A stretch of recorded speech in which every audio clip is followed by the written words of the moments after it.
Na první pořadí 14 patří dvojici, která hájí barvy stáje Šlechta. Buffy je příslušníkem plemene Český tepokrevní po 613 Galidus T, matka Carmen po 2360 Dietwart 2. Já měla malý infarkt, já jsem to vůbec nechtěla říct, ne? Já jsem říkala, že snad někde ukradnu nějaký jiný, abych to nemusela říkat. Tak to bylo ono.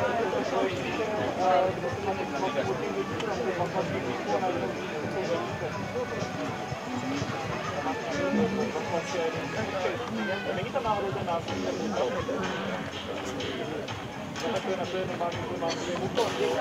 Ufysnaš se. Ufysnaš se. Dobrý.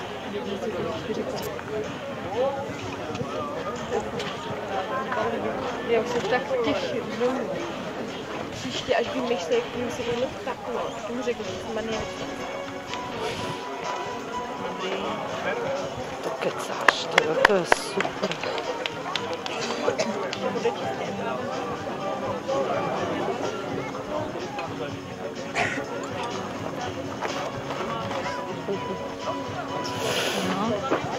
No.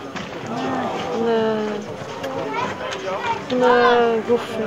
Nám už to moc nosí.